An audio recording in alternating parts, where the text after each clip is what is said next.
When you live in a society that doesn't believe in Allah, what the Quran described as jahiliyyah, ignorance, right? When a society is predominated by ignorance of Allah, you know what's crazy about that? زَيَّنَ لَهُمُ الشَّيْطَانُ أَعْمَالَهُم. The devil makes their deeds beautiful to them. So you know what happens? They become very proud of their ignorance. They become proud of being shameless. They become proud of being reckless. They become proud of being defiant. They revel in their arrogance. They celebrate heedlessness. They celebrate sin. And they show it off like it's something to take pride in. It's like a trophy for them. Their wine collection is a trophy for them. You know, their frivolous spending is a trophy for them. Showing off of their material wealth is a trophy for them. Exposing themselves, doing all kinds of zina, all of that. That's something to be proud of. It's different from someone making a mistake. Is someone taking a pride in it, right?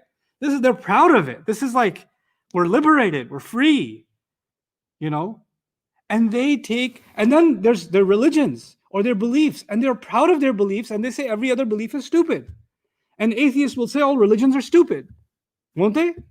And they'll speak loud and proud about what they believe. And you know what happens? When you have a dominant culture, this is dominant culture. When you have a dominant culture and somebody comes in who's, let's say, Buddhist. Let's say somebody's Taoist. Let's say somebody's a very traditional Hindu, right? We're not even talking about Islam right now. There's a traditional religious whatever, right? And they used to go to the temple, and they have their certain religious items they carry with them all the time. And sometimes they just want to meditate. They take their statue out and they want to meditate. If one of those young men or women go to university here in America, right, and they want to do their Buddhist worship, or they want to meditate or something in the middle of the campus lawn, will they? They'll look around and say, everybody's going to look at me funny. You know what's going to happen? The dominant culture takes pride in what it has. And every smaller population culture has to almost act like we need to act more like we fit in with the dominant culture. We need to dress more like them, talk more like them, be more like them, like the things they like, hate the things they hate, so we'll fit in better. Because we want them to see us as one of them. We don't want them to see us as foreigners or inferior or different. And the only way to be equal is to be like them, to act like them, to talk like them. And you know what that means? That means our culture, our heritage, our tradition, all of that's inferior. That's like, people will, this is not just Muslims, but people from different religions, they have very difficult names in English to pronounce, right?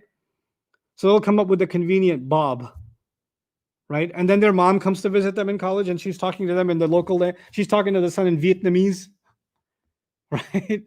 Or she's talking to the Somali young man,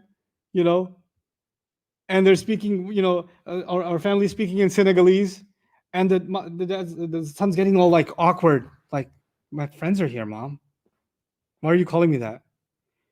Or she wants to hug him or kiss his forehead, right? Or pray 2 rakahs.